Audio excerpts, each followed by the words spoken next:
hour podcast coming your way. This is number 357. It's another Q&A episode. 5 great topics coming your way. Stevesmi and my co-host or host, Ricky. What's up, buddy? Rick in the house.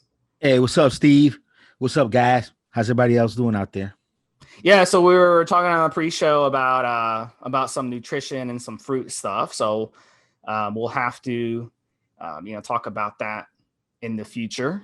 But in this one, we're going to do a hardcore episode. We're going to have 5 steroid topics. And these are 5 topics we have not discussed yet on this podcast.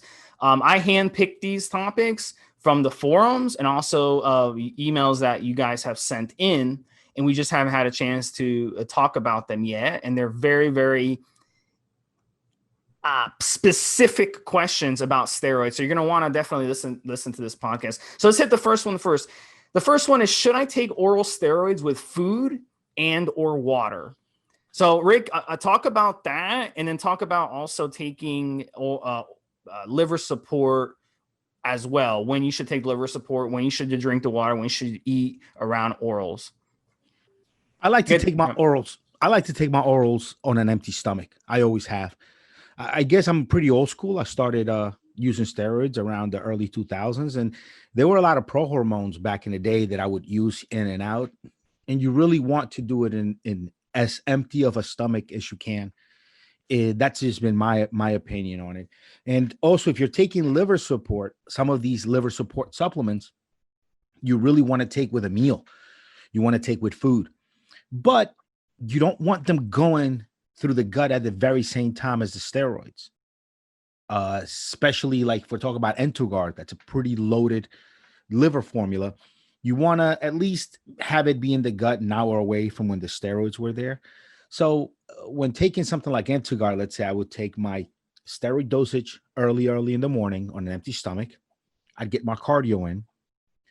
Now I fast, so I don't actually eat food until about 4. So I've got a pretty good window of time to take my steroids. But if you're doing the 6 meals a day, you eat shortly after you're done with your fasted cardio, throw the Entogard in there. AC generate any of these herbs that need to rehydrate to go through your system, that need all of your stomach doing its thing, doing its digestive duty in order to really get into your system. You want to take those supplements with food, plenty of water. And when you have these synthetic hormones, even SARMs, I really like taking them on as empty of a stomach as possible. It's not the end of the world if you have them with some food in there. It's not like you can't, but ideally as empty of a stomach as possible. Take it far away from your liver support supplements. Don't take the milk thistle and the tutka and Pralicaleave at the same time as the orals. You're going to feel like you got bunk orals. They're just going to be deactivated in and out of your system pretty quickly, and you're going to think that you got slip bunk stuff. So that's the way I would handle it. Supplements, herbs that need to kind of rehydrate and go through your system with meals, plenty of liquid. Any kind of synthetics, steroids, SARMs, anything else you're trying pro-hormones, use empty stomach, as empty of a stomach as possible, plenty of water too. What do you think, Steve? My journey with steroid use, originally, I had the best, I had really, really good gut health. I'd clean up my diet quite a bit in my mid-20s before I used steroids when I was about 30. And, I was lean. I was like 6% body fat, 7% body fat. I'd been a runner, a pretty serious endurance athlete for a couple of years before injuries sidelined me. So I had to go back to weight training, which was my original bread and butter. And I really loved weight training. I realized I love weight training a hell of a lot more than being an endurance athlete. Running kind of sucks, especially when it's like hot every day, So anyway, when I first started using steroids, I would take orals and they didn't bother my stomach. And then over time, after a few years, I started eating a lot more food. I started wanting to bulk. I started eating way more food, way more often. I started putting on a lot of size. So my gut health went down, right? And even then on orals, they did not upset my stomach. Now on the flip side, you may have problems right off the bat with orals. You may have some stomach issues. So I would encourage anyone, if you take oral steroids, try Rick's strategy. But if you still have problems like heartburn, upset stomach, nausea, any of those issues, I encourage you, try a different source, try a different brand, because sometimes that can make a difference. So don't give up on oral steroids if it's not agreeing with you. And if it continues to disagree with you, my gosh, you may have some serious gut issues going on there. So I would encourage you to think about, you know what, do I have regular bowel movements? Do I have constipation? Do I have diarrhea? Do I get heartburn a lot? Do I have all these other issues that are related to the gut? And if you did before and then you take oral steroids and it makes it worse, then that should tell you that I need to fix my gut health before I'm using these steroids. So use that as a wake-up call. So try what Rick's strategy. And then, like, for me, I can take oral steroids on an empty stomach, no problem. Empty stomach, go work out, no problem at all. So that's me, but you may be different. So you have to kind of experiment with it and see what's going on. So, maybe in my early 20s, I had a lot of gut issues in my early 20s. Maybe if I had taken oral steroids in my early 20s, I would have had problems that these guys are describing. I don't know. My gut health has been very, very good ever since I was about 24, 25, when I really went back to eating clean. I had like a few years where I wasn't eating clean after college. I got fat and lazy for a couple of years, so before I cleaned it up. So yeah, I mean, look into it, guys. Those are some good suggestions. Anything else you want to add, Rick, before we move on? No? Pretty simple one, man. This is pretty being on an empty stomach is way more important when you're taking compounds that are not methylated. That's just my opinion. So when you're taking maybe prohormones or stuff that doesn't have the added group to help it survive digestion, then that's when you kind of really want to make sure you're on as empty of a stomach as possible. And we've mentioned in another show, grapefruit juice will actually extend the life of some of these orals. It will also extend the life of other medications you might be taking. It inhibits a very specific enzyme in the liver that breaks down some medications, some compounds. So grapefruit juice might be a decent stack or a decent thing to wash down some of your orals with. All right, so the next one, the second one, this is another one that's interesting. This guy's saying he's been 4 weeks on test and 40 milligrams of Dbol. He's only up 3 pounds. So this kind of, we get these kind of questions every now and then on the forums. And I always find these fascinating because, guys, it's not a black and white situation. Like, you can't just say, you know what, I'm going to take steroids and I'm going to gain 20 pounds or I'm going to lose 20 pounds or this or that. It's going to be different every time. So this guy also had mentioned he ran another cycle before with just tests and he had tremendous gains. Well, my explanation for that is, if it was your first cycle, you're going to, and you were kind of underweight, you've got a lot of room just to grow all that water weight and all that puffiness into your muscle. Most of your muscle is made up of water. So let's say you inflated like a balloon on your cycle and you gain like 10, 15 pounds, which is not that abnormal for a first cycle, especially with skinnier guys, who haven't really built a strong base. I mean, heck, they can gain 20, 25 pounds even, especially if they don't run an AI. So if this go around, you're running the test, you're running the Dbol, and you're running an AI with it, that AI is suppressing your estrogen down and controlling the water weight. So it's conceivable that all that's happening here is you just didn't have that much room to grow. So, it's hard to say. I mean, you have to look at yourself. Like, what did you weigh before your first cycle? What did you weigh post cycle? And then what did you weigh before this cycle? And what do you weigh now? You have to kind of figure that out. But I mean, you're not going to just improve in a linear fashion. It's just like the stock market. You ever watch a stock? Like, look at Tesla stock over the past year. It's up a lot over the past year, Rick, but it hasn't just gone up every day. There's been days where it's come down like 10, 15% in a day. And then the next day it's back up 5, 8%. So it's just not going to go up straight up every day. It's just not that simple. And our bodies work the same way. If you just grew the same amount every cycle, if you gain 15 pounds in your first cycle, then you gain 15 on your second, and another 15 on your third, and another 15 on your fourth. After 10 cycles, you're going to gain 150 pounds and you're going to be the next Mr. Olympia champion.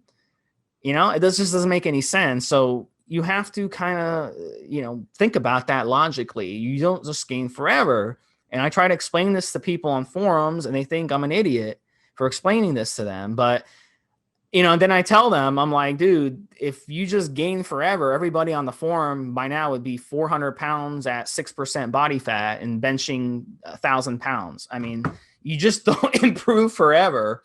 So you have to just accept that. And to be honest with you, 3 pounds in 4 weeks, that's almost a pound a week. I mean, so if you gain a pound a week for the next year, you would gain 52 pounds in a year. After 2 years, you gain 100 pounds. After 3 years, you gain 150 pounds. Again, we're back to the unrealistic expectation thing. So you have to kind of get out of your head that you're just going to improve in a linear fashion. And then the other simple explanation is maybe your gear might be a little bunk. I don't know if that's possible. So in that case, run blood work, and then you can see if your gear is legit. So those are the main two things I think could be going on here. But I don't think the gear is bad because you wouldn't have gained 3 pounds in 4 weeks. But that's my opinion. All right. So I didn't actually address this thread. I didn't see the guy's full thread.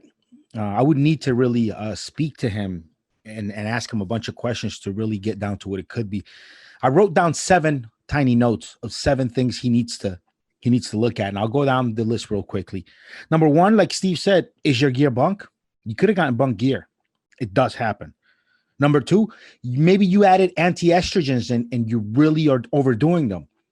If you do too much anti-estrogens with the dianabol, you're not going to get that big bulky dianabol gains, which 4 weeks on 40 mgs of dianabol, he should be good for 10 pounds. He should be good for 10 pounds. And maybe 8 of that will be water weight, but he should be good for about 10 pounds doing 40 mgs a week. So maybe he's overdoing the anti-E's. And if you overdo the anti-E's, you don't get that conversion to methylestradiol from the dianabol, so you don't get that additional water retention, that additional puffiness. It also diminishes the amount of gains you can get on the steroids. You actually need good normal levels of estrogen in your system to gain good muscle mass. So maybe he crushed it with the anti-E's. So it could be bunk or he crushed it with the anti-E's. He could be maybe not eating enough calories. Remember, guys, that each pound that you actually weigh, it's 16 ounces. Each ounce is 28 grams of protein. So if you're trying to gain a pound of muscle, I mean, you've got to eat a good bit of protein to make up that muscle. If we're talking about just lean gains, maybe he's not eating enough. Maybe he made good gains from his last cycle, and going into this one, he didn't up his caloric intake to the right level. So that's another one. Also, maybe he's just not training hard enough. Maybe you've gained strength from your previous cycles. You're up there, but you're like one of these guys that fills in the sheet every time they do a set, and you're keeping your weights and your reps low, well below what your muscle needs in order to be pushed. You should be taking every set to failure. You should be taking every set and not putting the bar down until it feels like someone's jabbing a knife into that muscle. That's how you get results. Everything we do, drugs we take, going to the gym, diet, it's just for those extra 2 or 3 reps at the end of each set. So that's another one. Also, this guy could just be massive.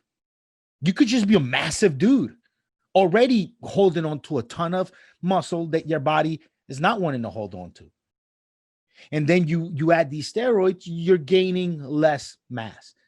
It's just like if a guy is fat and he's 50, 60, 100 pounds overweight, he could lose, 20, 30 pounds just cutting out sugars and replacing any kind of sweet drinks with water and getting rid of white bread. That dude who's 100 pounds overweight can lose 30 pounds effortlessly, 40 pounds effortlessly. But once you get down and you're only 10, 12, 13% body, 9% body fat, now you really have a hard time losing weight. Same thing with muscle mass. If your body's only holding on to 20, 30 pounds over what you can naturally hold, it's not that hard to hold it.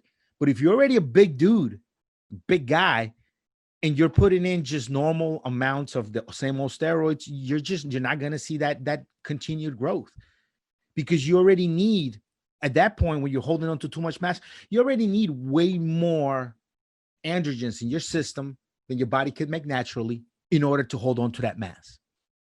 So that's another one. Also, going back to the anti-estrogens and diet, you could be losing water and getting leaner as you're putting on some muscle mass. Or you could also be losing fat as you're putting on muscle mass. So on the scale, you get a gross weight gain of 3 pounds, but your net muscle gain might be more than that.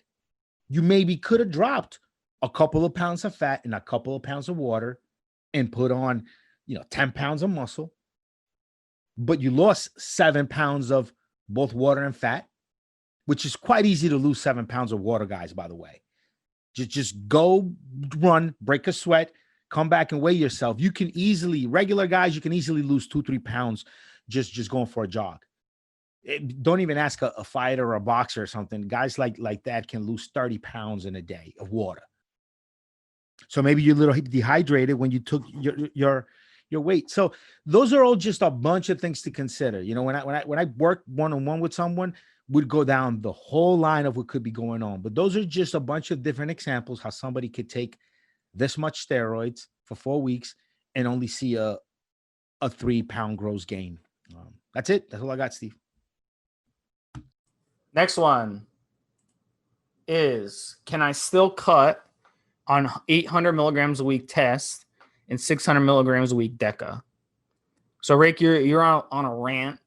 So what's your opinion on this? Test Deca at pretty high dose. I'm going to just straight up say that's high dosages. Those aren't moderate dosages. 1,400 megs a week. Dude, Yeah. That's a lot. Yeah. Are you already 250? Like, if you're already holding on to 50, 60 pounds of what your body could hold on to naturally, then yeah, every single cycle you go on might need to you start off with a gram of juice and then you throw a little bit on top of that. Yeah, if you're holding on to that much mass. But if you're like a regular guy, Bob going to the office and you're not even that big, that's a lot of fucking sauce. But anyway, that being said, can you cut on that? Yeah, man. Cutting is about caloric intake. If you are eating less calories than your body's spending, then you're going to lose body fat. You're going to burn body fat and cut. If you're on steroids, especially because steroids are going to prevent your body from really feeding on the muscle, on the energy stored in the muscle, and it's going to prefer the fat. And if you're training, you're doing resistance training, pushing your muscles to exhaustion, and your body is going to spare that muscle. Keep it for survival. We need it. We're using it every day. And then the steroids work. So yeah, you can cut on testosterone and Deca. You can cut on anything. Are you going to look really sharp and polished like you would when taking maybe something like Anavar, Winstrol that flushes some of that water from under your skin? No. While you're on the Deca and testosterone cycle, you might be losing body fat, but your skin and your definition might not be getting that much better because you still get a little bit of water retention. Because these steroids are not really meant to get some of that water out from under your skin and really give you that polished look. But will you have a net loss in body fat? Yes, because it doesn't matter how much steroids you take, guys. If you are on a caloric deficit, you're going to lose weight. You're going to lose body fat, even on a ton of steroids. Steroids can only cause your body to be anabolic. You can't run off of those. Well, if you want to get real technical, there's a little bit of calories in the oil that's carrying the steroids, but that's a different story. But anyway, that's it. That's my rant on it. What do you think, Steve? Yeah, nobody runs testosterone ahead of a show. So, and in the 70s and 80s, and they never ran testosterone in their cycles because they were all about aesthetics. So if you're going to run this type of cycle, don't run it if you want to cut down. The problem is Deca is really good when it comes to mood and appetite. And testosterone at 800 mgs, you're going to get a lot of androgens. So most people, not all, but most people, when it comes to androgens, it does two things for them. It boosts their appetite and increases libido. But again, not everybody. Sometimes androgens do the opposite. Just depends.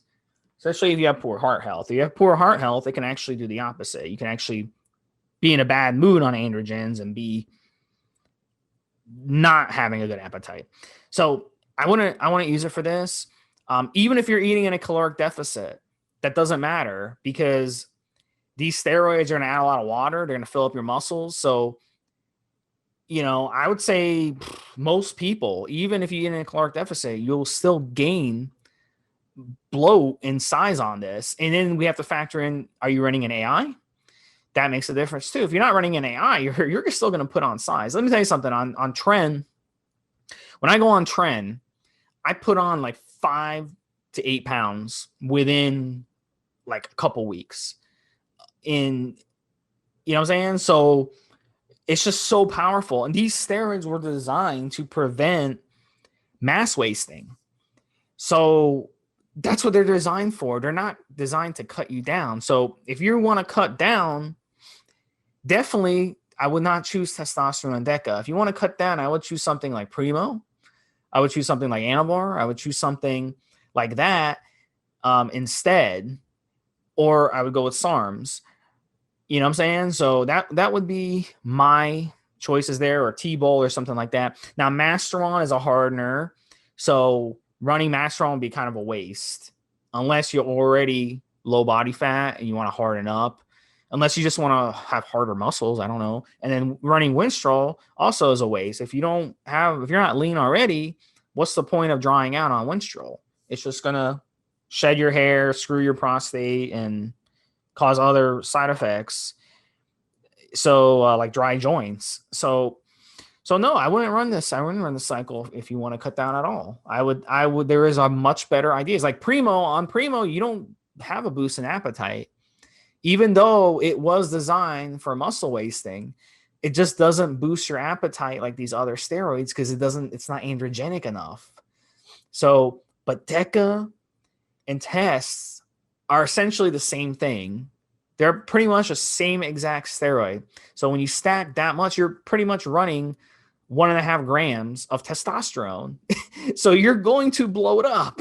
I mean, as much as you can run all day, unless you're running like Letro or something, I mean, you're going to blow it up and your muscles are going to fill up. So it's going to be really, really difficult to cut down on it. It's just not a good option at all. And I don't think any person who's contest prepping and trying to, even for a bodybuilder, they wouldn't even go near either one of these compounds out of it. So I would say go Deca. You'd be much better shape using Deca than you would Test, because Deca aromatizes about a fifth or fourth less than testosterone does. So, but yeah, no one uses Deca or Test ahead of a show. They'll stop them both if they were using them ahead of time. And just throw my opinion on this. I wouldn't recommend anybody run Deca standalone out there. I wouldn't recommend it standalone. It's going to kill your dick. It's going to make your dick not function properly. Not everybody, but many guys will experience this problem with not having a full erection. It's like you're trying to shoot pool with a rope. It's not a good look. Again, not everybody suffers from it, but the guys that do, it's pretty bad. It's really, really bad, really embarrassing for the people that do get it. The next one we're going to talk about is minimum dosage of steroids to help with recovery to train legs. So this is an interesting one. You know what? A lot of people, Rick, I don't think you understand this, and I don't think I understand this, but a lot of guys, especially the lankier guys, they have a problem on leg day because they have a really, really struggle on leg day. But us, we got strong legs. I mean, we got strong legs because of our body structure. So we're like Barry Sanders. We have trunks. But if you're a lanky guy and you're struggling to bring your legs up, okay? Because they're never gonna be able. You're never gonna bring them up if if you have a lanky physique compared to someone like us who has more of shorter limbs. You're gonna be like, well, I gotta work out my legs more to compensate for that because my genetics for my legs suck. So I gotta work them out more. And what ends up happening is you quickly notice, like, wow, I'm working out a lot more, and my calves really aren't growing. And then you're like, well, let me run steroids, because if I run steroids, they'll help my calves recover quicker and my quads recover quicker, my hamstrings recover quicker, and I'll be able to work them out even more. So, yeah, I mean, so that's their mentality. And it doesn't work like that. You can't just overtrain a body part. If your genetics aren't good for that body part, then you know what, your genetics aren't good for that body part. But so, you know what, my opinion on this is you just got to understand what steroids do. Steroids won't help you recover the way you think, because what happens is if you overtrain, you're still overtraining. The steroids won't prevent you from overtraining. So what I would tell you is just, that's the nice thing about weight training. No matter how bad your genetics are, you can still enjoy weight training. You can still push weight training. You still can improve. Just don't expect steroids to be the magic potion to give you great legs when your genetics just don't support having great legs. So that's the way I would approach this question. So it's not really about, you know what, I'm running a half a gram of steroids and it's not working, so let me run a gram. That's not working. Let me run 2 grams. Let me just keep increasing the dosage. And if I get to a high enough dosage, then I'm going to start growing big legs. I mean, I wish it was that. I wish it was that easy, but it really, really isn't. So, anabolic steroids increase protein synthesis. Okay, and if you read some of the watch some videos, read the literature, there's some information out there that they cut your recovery time in half, but that's not what it means when they say it cuts your recovery time in half. It doesn't mean that you get to just do squats, pound your legs every day, and your legs are going to just keep growing. The growth happens on muscles when you're not working out, not when you work out. When you work out, you're breaking down the muscle, and then your muscle has to recover, and hopefully it recovers stronger because you're training your body to want to improve and get stronger. So adding steroids to the mix will increase protein synthesis. Okay, they'll do some other stuff to get your muscles growing bigger. They'll fill the muscles up with some water. Okay, but they're not going to allow you to just overtrain the shit out of your legs and magically grow your legs. So just a fair warning, go ahead and do it, but just a fair warning, you probably will be disappointed. Yeah, I don't want to say I don't like these type of questions, but these are like when you're asking the wrong question. Are you stretching? Are you doing some yoga to get the muscle stretched out? Are you maybe doing deep tissue massage? If it's your legs, your quads, your hamstrings, your calves, you might be able to massage them yourself with a nice one of those nice wooden rollers. You might be able to do that yourself. Steroids, they do help recovery a lot quicker, yes, but you notice the recovery benefits up to the first couple hundred milligrams a week. After that, you're not getting any additional recovery. If anything, now you run into problems with muscle pumps and stuff.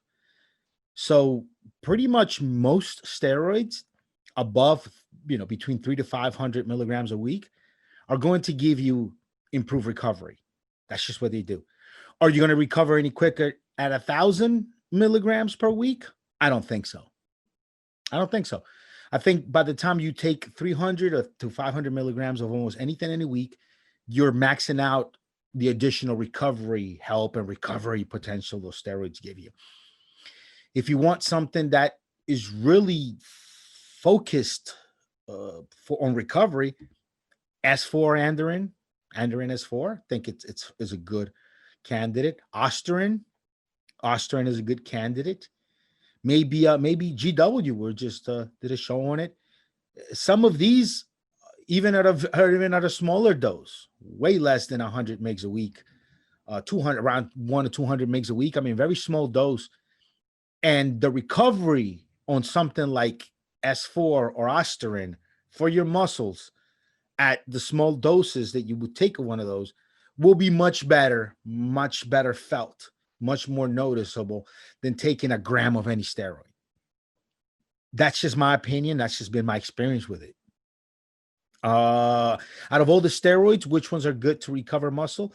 Nandrolone is good. Deca's really good for muscle recovery. I felt like Anavar is great for muscle recovery too. Is actually one of the reasons Anavar has been prescribed is for muscle weakness. So those two are good. You max out the benefits after a couple hundred mgs a week, and some SARMs are going to be way better than those at a lower dose. That's my final say on that. Well, I'll give you the secret to recovering your muscles. And this is something I learned when I was an endurance athlete. Sleep. What happens when you sleep? When you sleep, your muscles repair and they recover. That's the beauty thing. Another trick, don't eat like shit. We were just talking about this on the pre-show. If you work out, you stress your body out. Then after you work out, you go eat crap. You stress your body out again. So eat healthy, eat nutritious, and don't stuff yourself after a workout. Wait for your body to calm down. Wait for your heart rate to come down. Wait till your adrenaline to come down. Then you can have a nutritious meal. Don't just leave the gym and slam a protein shake or slam a big greasy food from Chick-fil-A or Subway or something, or pizza. That's just going to stress your body out more. And that's going to actually delay recovery because now your body has to process that food.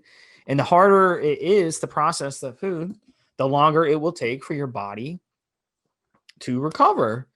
And then getting good sleep. We don't get good sleep in our society. We don't. Everybody is having a very unnatural lifestyle. I mean, we are overworked. We don't put enough time into sleep.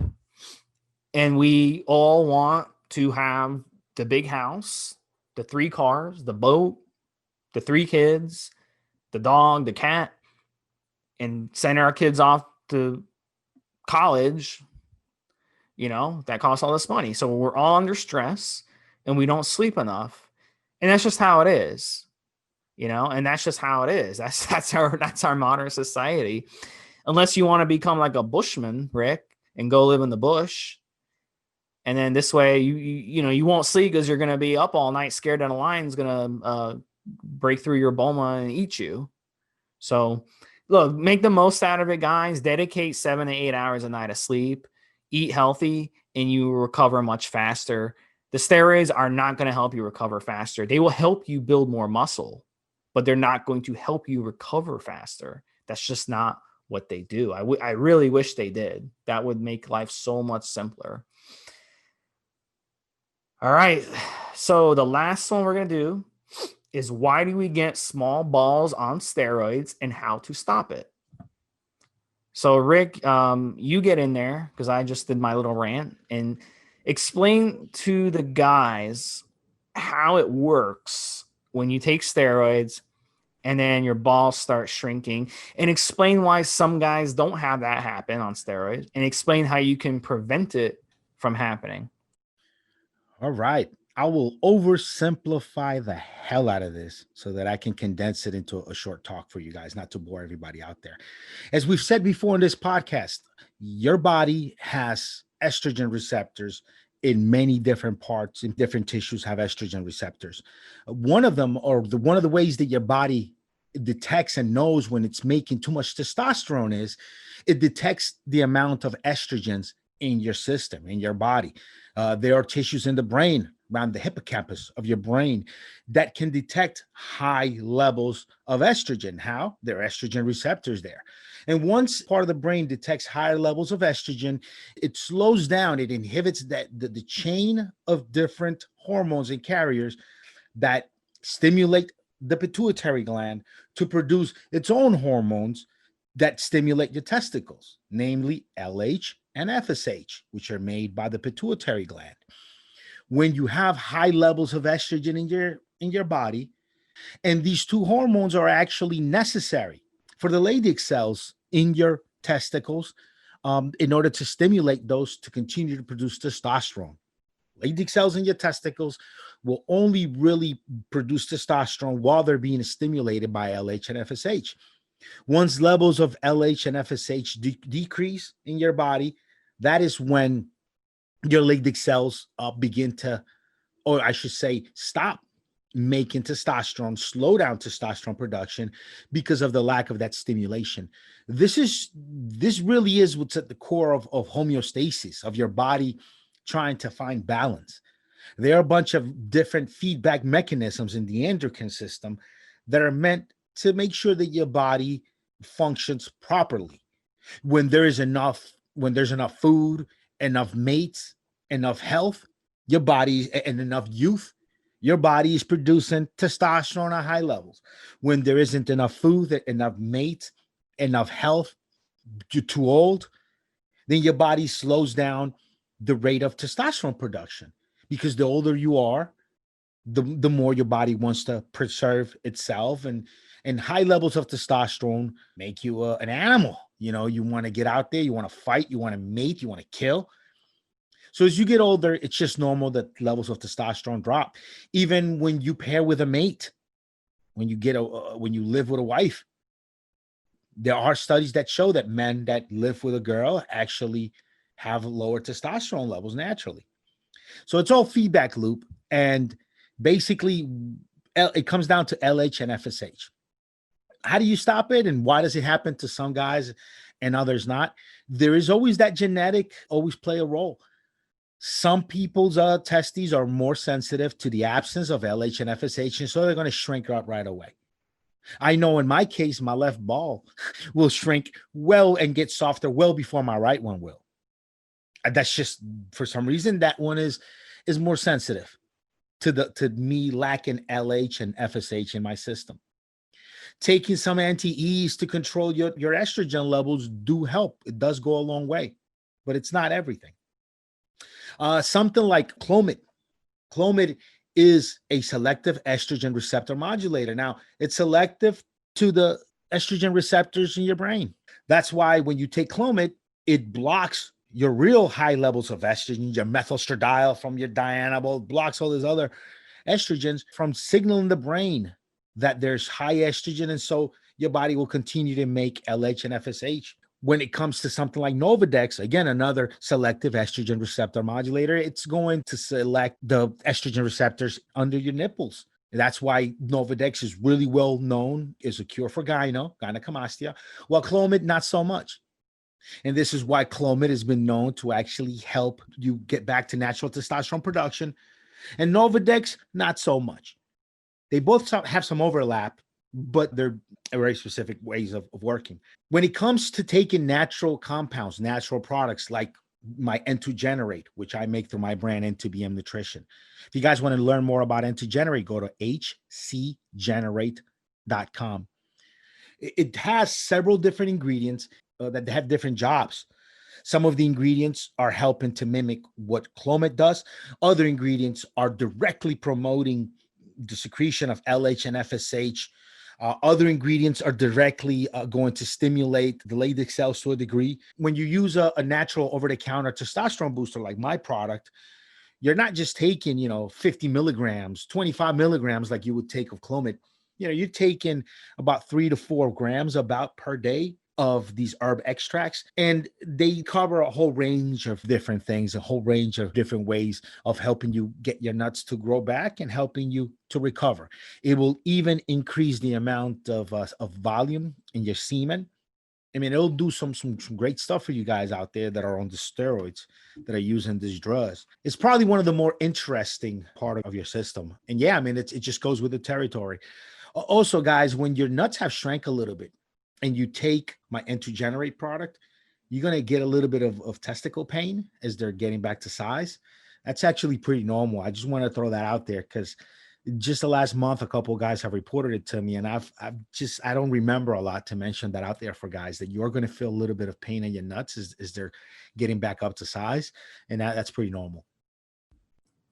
Yeah, and Rick summed it up. Yeah, if you want to keep your ball size, that's what you got to do. You can run that into generate. The herbals will definitely do it. They'll plump up your nuts.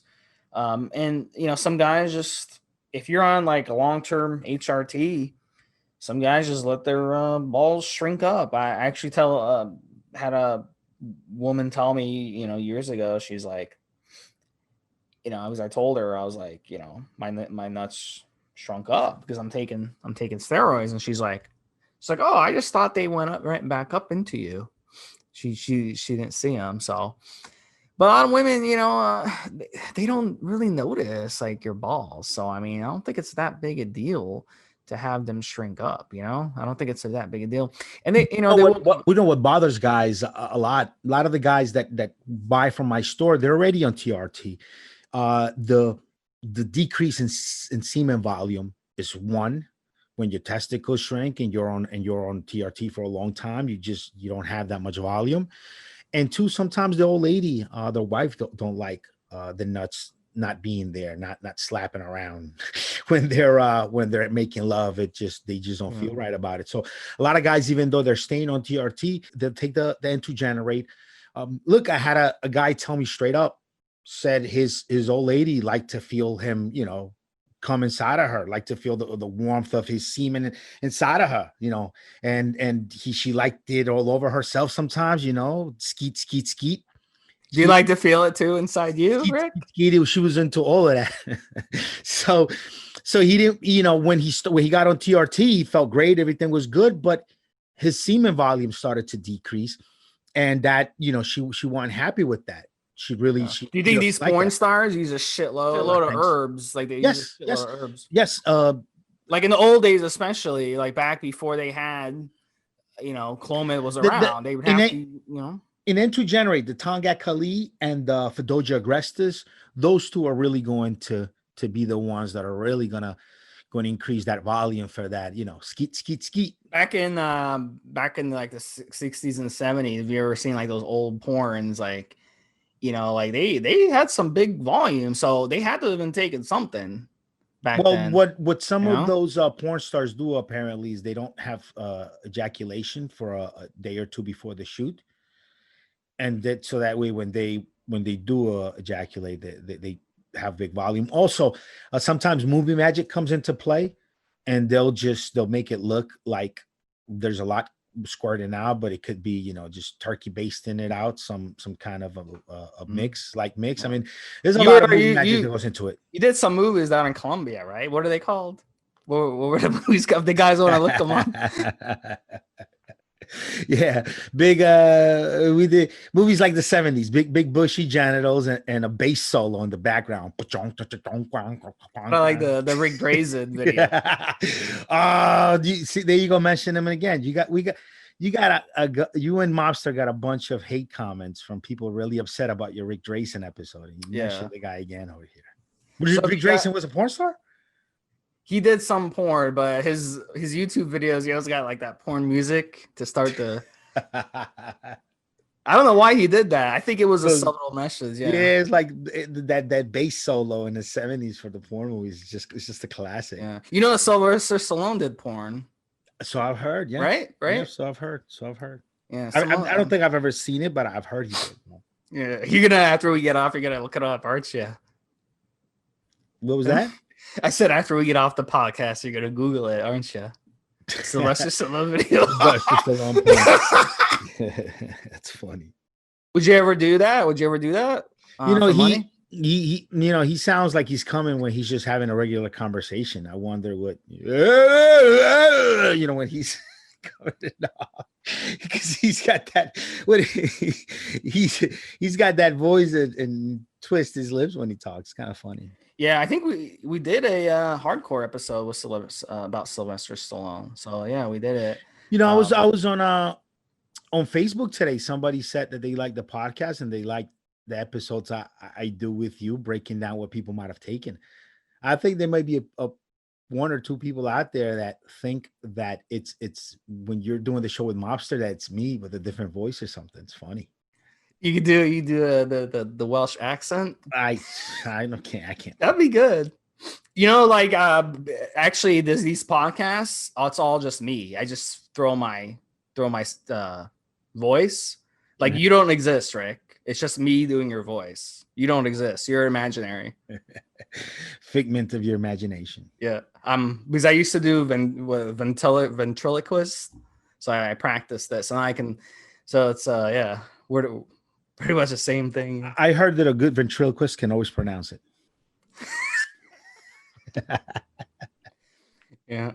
All right, guys. So yeah, guys. So I definitely take Rick's advice. Go look at that Sylvester Stallone porn, and you could. That's what we'll do, guys. Yeah, dudes. These herbs, guys, have been used for many, many years. They've been using these herbs like in Asia and Africa for like hundreds of years. So thousands of years, some of them. Yeah, they really do work, and yeah, man, give them a shot. For sure. When you take my hcgenerate.com, when you take my and now we call it Into Generate because our credit card processing banks didn't like HC Generate. But when you take these herbs, you're basically getting what would used to be the local medicine from different parts of the world. Got Tribulus from Bulgaria. We have the Fidogia agrestis from Africa. We have fenugreek, Tonkat Ali. We have just different ingredients in there from different parts of the world. And at some point or another, before you can get all of this in one bottle from me already with the herbs dehydrated, people used to go with a gift to the hut, the medicine man's hut, give him a gift, then meats, foods, trinkets, anything, and say, hey, my dick's not working. Hey, I want to have children. Hey, help me out. And he would give him one of these herbs. Whatever he had available to him locally, they knew. And nowadays, after hundreds of years and thousands of years of this going on, now we get to put them in a supplement, and you get the best from around the world all in one capsule. But people have been taking herbs forever. Men have been wanting to fuck and have good sex before there was even language. If you go back the empires of old, those kings had many wives. It wasn't because they didn't love fucking. People have always loved to have sex. So medicine men have been providing sexual aids and sexual enhancement products to people for ages and ages and ages. And just now we get to take all of that old knowledge and put it into a capsule, into a bottle, in a very modern presentation, and ship it to your doorstep. And it'll be there in 2 to 3 days when you order from me. So get up on it, guys. hcgenerate.com. And the product is N2 Generate. It's the best one for libido, to grow your balls back, to have that good semen volume. If your lady likes to fill up, if she likes to drip on the way or walk to the bathroom after you have sex, that's what you need. The ball, like he said, balls. You said it with that New York accent, balls. I've been in Long Island already a couple of months, man. It's really starting to catch on again. I was gone for about 3 years, but I'm back now. It's starting to catch on. You're back. What was your accent in Vegas? Like a mix? It was more neutral than anything. Where were people from in Vegas mostly? Oh, they're from all over the place. All over the place. Matter of fact, they're not a specific area. They're from probably California, right? Well, no, everybody's there from all over the place. It's funny enough. Like, okay, so I ran into two buddies that I went to high school with. One of the guys he was a few years older than me. He was out of there before I got to high school. James Ramos. He's a actor, fighter, all kinds of stuff. He was graduating when I was a freshman, and they're both from from out here, from Long Island, from my town, from Freeport. And I ran into them out there. Run into a lot of people. There are some Vegas people that have been there the whole life, but for the most part, it's a lot of entrepreneurs, a lot of people that are kind of just starting over, a lot of people that are retiring, a lot of fighters, a lot of foreigners, Brazilians, Russians going into the fight gyms, a lot of guys from different parts of the country trying to make it in the boxing business, fight business. One of my neighbors that I was really friendly with, this cute little blonde chick that I was really friendly with, she moved from some, I think Wisconsin or something, for a job at a casino, doing some kind of programming and stuff for their operations. So definitely, I noticed when I was in Vegas, a lot of people from all over the country looking to start over. A lot of people going there for the new pot business, CBD, and all those things. So it's a mix. Vegas is a cool spot, man. It's When you have a city like that from people all over, you're gonna see like a mixture of accents, and you know what I'm saying. So now that you're back in Long Island, it's all people because nobody moves to Long Island. yeah. You know what I'm saying? People move out of here, not Yes, so much in, I believe. Yeah. yes. It's a quarter of the population of the United States was originally from Brooklyn. Did you know that? It's true. Look it up. Really? Yes. It's Because interesting. they either immigrated through Ellis Island Mhm. or they're from Brooklyn and then they went off. So that's it's a big big So place. you born and raised in Florida? Yeah. You've never lived anywhere else but Florida. Yes. How far from, let's say, the town you grew up in do you live now? About 2.5 hours. From the town you grew up in? Mhm. Damn. Wow, that's pretty close. Do your parents live in that town still? Yeah. Why'd Mhm. you move so far away from your rents? Um I moved down here to raise crops and God willing a family.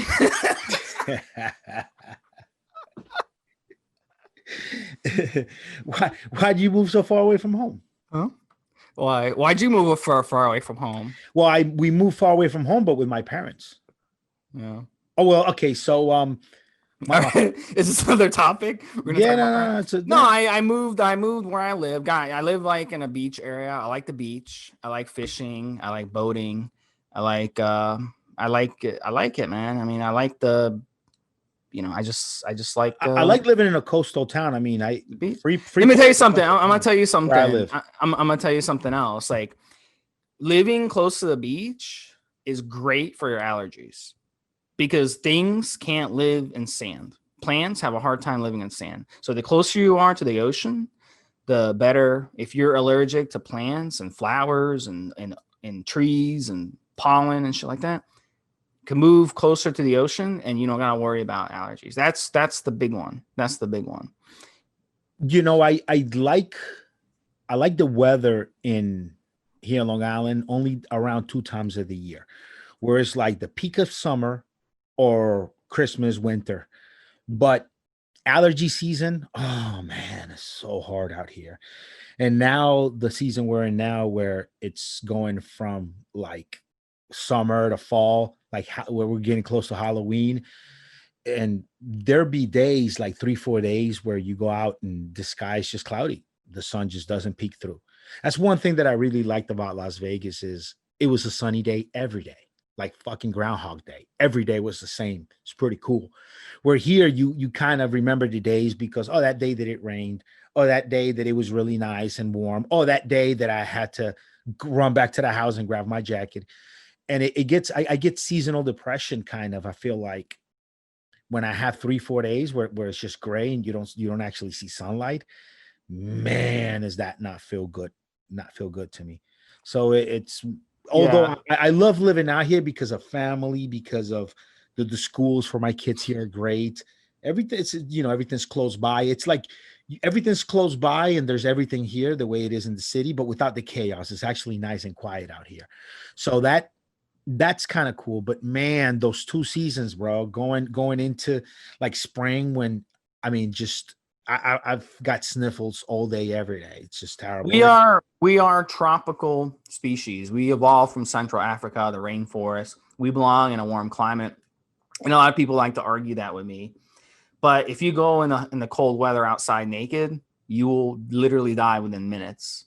If it's cold, really, really cold, you will die. Our bodies adapt to cold pretty good, though, over time. If you give it time, your blood gets thicker. I mean, your body will adapt to cold. Right, our body can adapt. That's why over time people spread. But I'm saying if you go outside in the cold, if it's 0 degrees outside, you go out in the cold naked, you will die within minutes. We're not bears. We don't have coats.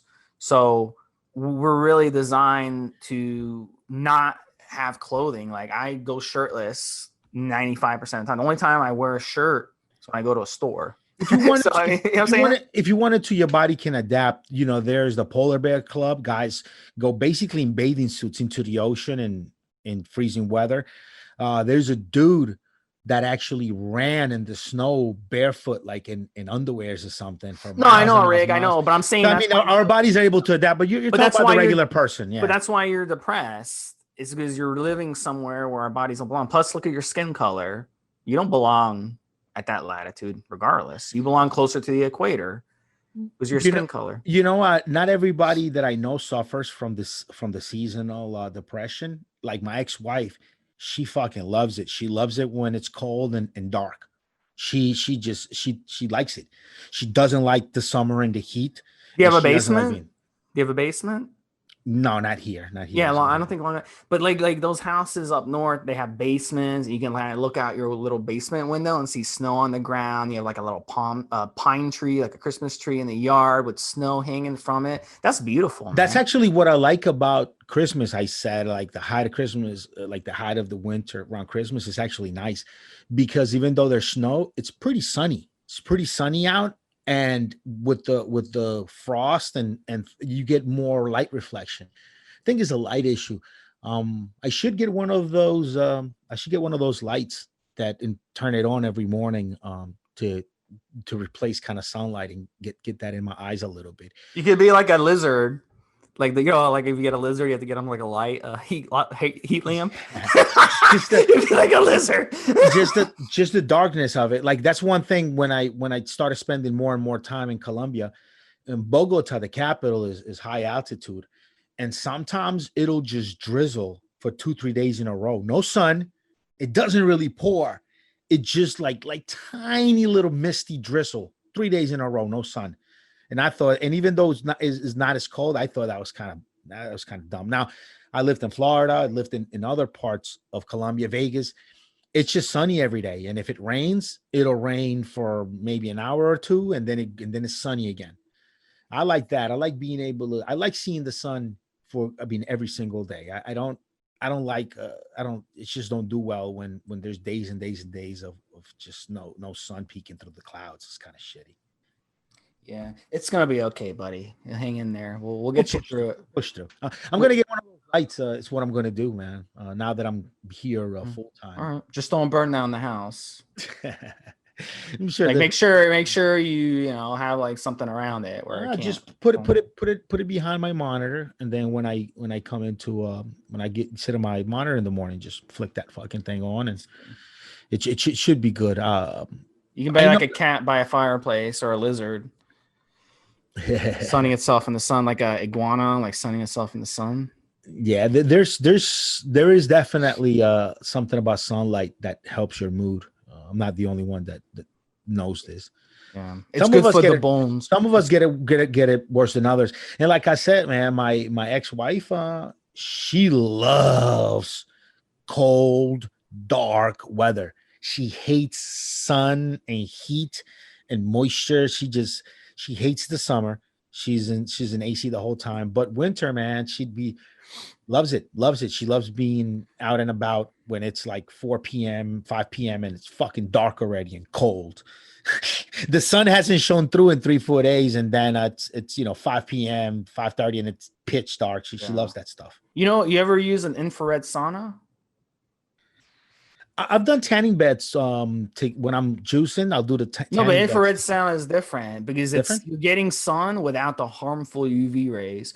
So it's Interesting. interesting. I used to have at my gym, and they used to charge you, extra every month. But I would, I would be like $12 or $15 a month, and I would go do it. And when I'd sit in the sauna, in that infrared sauna, man, I swear to God, it like makes your mood so much better. It's amazing. So look into that. You might just go do a infrared sauna for like 20 minutes, and you'll feel better.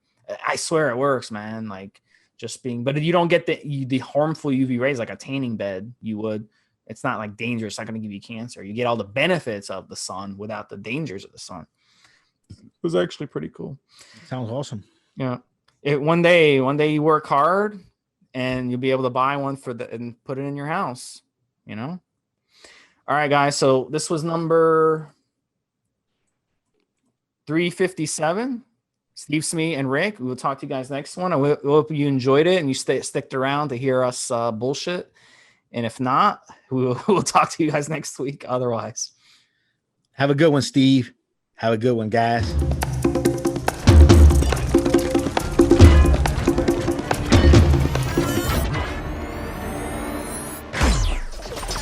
Guys, this is the required legal disclaimer. We are only sharing our experience from years of steroid use. We are not doctors, and none of what we say should be regarded as medical advice. Always check with your doctor before taking any drugs or starting any training program.